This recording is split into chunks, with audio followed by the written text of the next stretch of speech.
సహోదరుడు కుటుంబంగా వచ్చేవాడు. ఈయన భార్య భర్తతో సరిగా మాట్లాడదు. ఇది ఒక రోగం కొందరికి. భర్త రాగానే కసుపుసులాడడం నేర్చుకుంది. భార్య భర్తలకు పడట్ల. ఈయనకి మనశ్శాంతి లేదు. తర్వాత ఎక్కడికి వెళ్ళిందో తెలుసా? ఆఫీస్ లో ఎవరితోనో పరిచయం అయింది. ఆవిడ ఒక కాఫీ తీసుకొని ఈయన దగ్గరకు వచ్చి ఈయనకు ఒక కాఫీ ఇస్తుందట. కళ్ళల్లో కళ్ళు పెట్టి చూస్తుంది, గుడ్లగూబలా చూస్తుంది.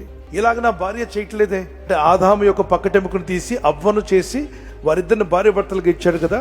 ఆ విషయాన్ని ఇతనేమనుకునంటే, నేను చేసుకున్న భార్య అసలు సిసలైన ఎముక కాదు, తప్పుడు ఎముక నాకు దొరికింది, అందుకే నన్ను పీడిస్తుంది, ఏడిపిస్తుంది, బాధ పెడుతుంది. ఆఫీసులో ఎముక నేను అడగకుండానే కాఫీ తెచ్చిస్తుంది, మాట కలుపుతుంది, కాబట్టి ఈమె నా అసలైన ఎముక అనుకున్నాడు.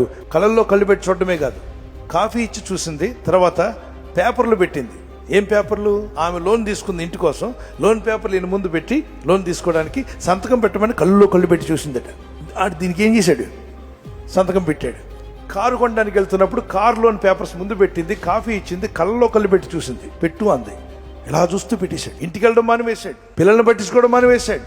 అపవిత్ర జీవితానికి తను అప్పగించుకున్నాడు. ఒక రోజున ఇతను డ్యూటీ నుండి ఇంటికి వస్తున్న సమయంలో వేరొకరు బండి మీద ఈయన ఎముక వెళ్ళిపోతుంది. పరిగెత్తాడట.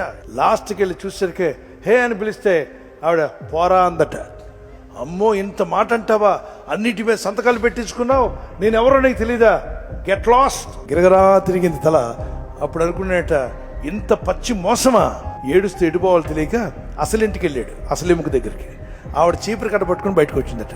నీ ఇష్టం వచ్చినట్టుగా తిరిగి పిల్లల్ని నన్ను అనాథలుగా వదిలిపెట్టి నేను కష్టపడి మా నాన్న ఇచ్చిన డబ్బుతో పోషించుకోవాల్సిన పరిస్థితి తీసుకొచ్చావు. అప్పుడు మనోడు గడ్డాలు విరిగిపోయి రోడ్డు మీద నడుస్తున్నాడు.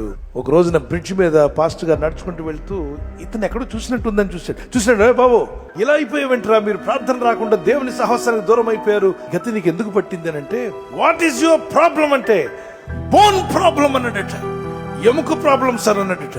ఇంట్లో ఎముక ప్రాబ్లం కాదు సార్, ఆఫీస్ ఎముక ప్రాబ్లం అన్నాడు. చీకటి మార్గాన్ని ఎంచుకున్నాను, నా కష్టార్జితం లోకం పాలైపోయింది, దుఃఖంతో మిగిలి ఉన్నాను సార్.